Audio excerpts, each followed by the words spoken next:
नमस्ते। चलिए आज के इस दिलचस्प एक्सप्लेनर की शुरुआत एक बहुत ही आम लेकिन क्रिटिकल सिचुएशन से करते हैं। एक हाई स्टेक्स जॉब इंटरव्यू की कल्पना कीजिए। दो उम्मीदवार हैं, दोनों का रेज्यूमे बिल्कुल सेम है, दोनों ने सवालों के एकदम परफेक्ट जवाब दिए हैं, लेकिन जब नतीजे आते हैं तो नौकरी सिर्फ एक को मिलती है। ऐसा क्यों हुआ? इसका जवाब उनके शब्दों में नहीं बल्कि साइलेंट लैंग्वेज में छिपा है। आज इसी अनकही बिजनेस भाषा का हम विश्लेषण करेंगे और देखेंगे कि कैसे छोटे छोटे इशारे ग्लोबल स्तर पर सफलता तय कर देते हैं। अब जरा सोचिए उस इंटरव्यू में असल में क्या हुआ होगा। एक तरफ कैंडिडेट ए है जो कुर्सी पर थोड़ा झुका हुआ बैठा है, बोलते समय नजरें चुरा रहा है और चेहरे पर कोई मुस्कान नहीं है। वहीं दूसरी ओर कैंडिडेट बी बिल्कुल सीधा बैठा है, उसने एक स्थिर आई कांटेक्ट बनाए रखा है और वो स्वाभाविक रूप से मुस्कुरा रहा है। सब कुछ एक जैसा होने के बावजूद कैंडिडेट बी ने बाजी मार ली, क्योंकि उसका शारीरिक आत्मविश्वास, जिसे हम फिजिकल कॉन्फिडेंस कहते हैं, वो उसके शब्दों से कहीं ज्यादा जोर से बोल रहा था। बिजनेस की दुनिया में यही आत्मविश्वास सारा खेल पलट देता है। तो चलिए सीधे आज के इस सफर के रोड मैप पर एक नजर डालते हैं। हम बात करेंगे अनकहे फायदों की, डिकोड करेंगे सूक्ष्म इशारों को, फिर देखेंगे वो बड़ा सांस्कृतिक बदलाव और उसके बाद अंतरों को मैप करते हुए ग्लोबल मास्टरी तक पहुंचेंगे। तो शुरुआत करते हैं सेक्शन 1 से, अनकहा फायदा। अक्सर मीटिंग्स में पूरा फोकस इस बात पर होता है कि क्या बोलना है, लेकिन हम ये भूल जाते हैं कि बात को कैसे कहा जा रहा है। ये इस्तेमाल किए गए शब्दों से कहीं ज्यादा पावरफुल होता है। नॉन वर्बल कम्युनिकेशन, यानी बिना शब्दों के अपनी बात कहना। हमारी बॉडी लैंग्वेज, हमारे चेहरे के भाव, बात करने की टोन, हमारा पोस्चर और यहां तक कि हमारे कपड़े भी। ये अनकहे संकेत इतने मजबूत होते हैं कि या तो ये पल भर में एक गहरा तालमेल बना सकते हैं या फिर दुनिया के सबसे शानदार आइडिया को भी पूरी तरह फ्लॉप कर सकते हैं। अब आते हैं सेक्शन 2 पर, सूक्ष्म इशारों या कहें माइक्रो क्यूज को डिकोड करना। ये वो छोटी छोटी बातें हैं जो रोजमर्रा के ऑफिस इंटरैक्शन पर पूरी तरह हावी होती हैं। ऑफिस में अक्सर कुछ चीजों को नजरअंदाज कर दिया जाता है। रिलैक्स्ड कंधे और सीधा आई कांटेक्ट एक ओपन स्टांस बनाते हैं जो लीडरशिप दिखाता है। वहीं दूसरी तरफ हाथ बांधकर पीछे की ओर झुकना, ये तुरंत एक मैसेज देता है कि भाई बातचीत में कोई दिलचस्पी नहीं है।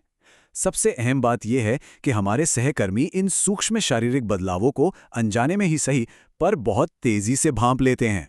और शब्दों से भी ज्यादा अहम होती है आवाज की टोन। किसी काम को सौंपने के लिए एक शांत और दृढ़ आवाज ये कॉन्फिडेंस जगाती है, लेकिन वहीं अगर कोई बिल्कुल सपाट या मोनोटोन आवाज में सिर्फ ठीक है कह दे तो भले ही शब्द सहमति वाले हो, लेकिन वो टोन किसी भी विवाद को तुरंत बढ़ा सकती है। हाव भाव हमेशा उद्देश्यपूर्ण होने चाहिए। अगर टीम को ग्रोथ के बारे में बताया जा रहा है तो हाथों को ऊपर की ओर ले जाना सीधा फोकस बढ़ाता है, लेकिन अगर कोई प्रेजेंटेशन के बीच में बार बार पेन क्लिक कर रहा है तो वो सिर्फ ध्यान भटकाता है और नर्वसनेस को उजागर करता है। अच्छा, एक और कमाल की चीज है, चुप्पी। जी हाँ, एक्टिव लिसनिंग में चुपचाप सिर हिलाना सामने वाले को बहुत सम्मान देता है। और प्रेजेंटेशन में कोई बहुत ही अहम डेटा बताने के बाद बस एक रणनीतिक पॉज बात का वजन 10 गुना बढ़ा देता है। उस छोटी सी चुप्पी में बहुत पावर होती है। तो ये तो हुई लोकल ऑफिस के नियमों की बात। चलिए अब तीसरे सेक्शन की तरफ बढ़ते हैं, द कल्चरल पिवट, यानी सांस्कृतिक बदलाव। अब हम ग्लोबल कम्युनिकेशन के उस गहरे हिस्से पर फोकस करेंगे जो अक्सर नजरों से छिपा रहता है। अब यहाँ एक बहुत ही दिलचस्प सवाल है, क्या होता है जब हम अपने लोकल बिजनेस के बेहतरीन तरीके लेकर किसी दूसरे देश की सीमा में कदम रखते हैं? सच कहूं तो ये इस पूरी चर्चा का टर्निंग पॉइंट है, क्योंकि अभी तक हमने अच्छी बॉडी लैंग्वेज के बारे में जो कुछ भी समझा है ना, वो सब अब पूरी तरह से पलटने वाला है। सांस्कृतिक अंतर का मतलब ये बिल्कुल नहीं है कि किसी एक संस्कृति का बात करने का तरीका सही है और दूसरे का गलत। बिल्कुल नहीं, ये सिर्फ दुनिया को देखने के अलग अलग नजरिए हैं। दुनिया के अलग अलग हिस्सों में लोग शारीरिक इशारों, पर्सनल स्पेस और यहाँ तक कि चुप्पी को भी बिल्कुल अलग तरीके से इस्तेमाल करते हैं। आइए सेक्शन 4 में चलते हैं और व्यवस्थित तरीके से मैप करते हैं कि कैसे भूगोल के बदलते ही हाव भाव और उनके मायने जमीन आसमान का अंतर ले आते हैं। ये देखिए, ये बड़ा मजेदार है। अमेरिका या यूरोप में सीधा आई कांटेक्ट बनाने का मतलब है कि आप कॉन्फिडेंट और ईमानदार हैं, लेकिन वहीं अगर आप जापान या कोरिया में हैं तो अपने बड़ों या सीनियर्स के साथ बहुत ज्यादा आई कांटेक्ट बनाना बहुत ही आक्रामक और असम्मानजनक माना जाता है। एक ही इशारा लेकिन मैसेज बिल्कुल अलग। और जरा इन हैरान करने वाले तथ्यों पर गौर कीजिए।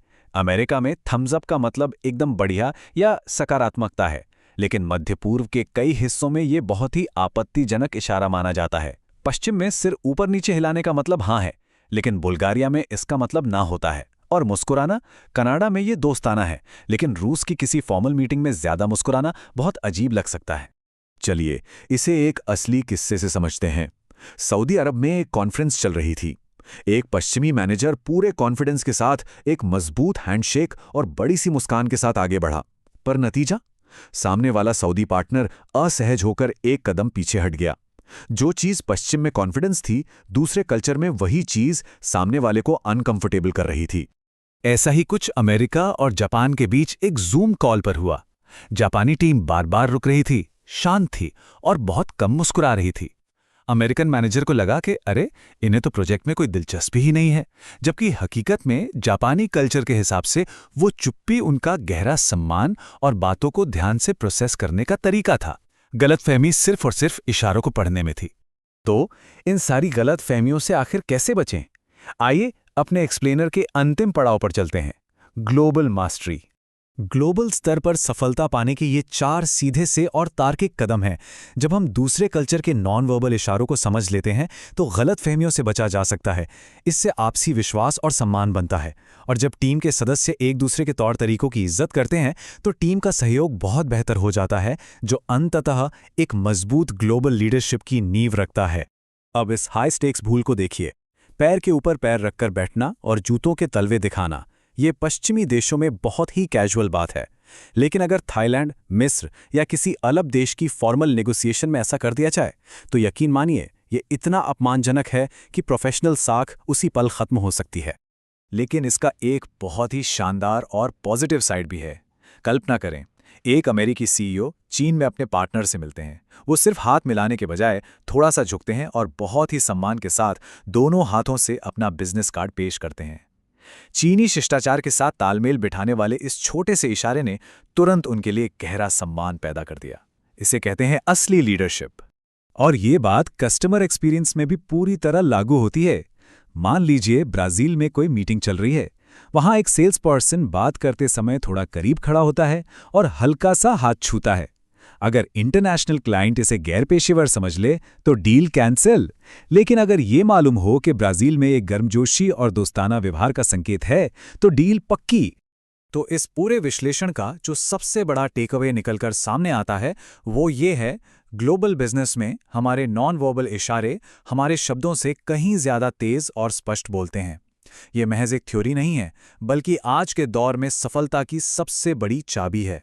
तो जाते जाते जरा इस विचारोत्तेजक सवाल पर गौर कीजिएगा। हमारी जो अनकही आदतें हैं वो अभी क्या संदेश दे रही हैं? और क्या कभी इस बात पर विचार किया गया है कि दुनिया के किसी दूसरे कोने में उन्हीं सीधे साधे इशारों का क्या मतलब निकाला जा सकता है? इन ब्लाइंड स्पॉट्स को पहचानना और साइलेंट लैंग्वेज को अपनी ताकत बनाना ही असली जीत है। इस दिलचस्प चर्चा में शामिल होने के लिए बहुत बहुत धन्यवाद।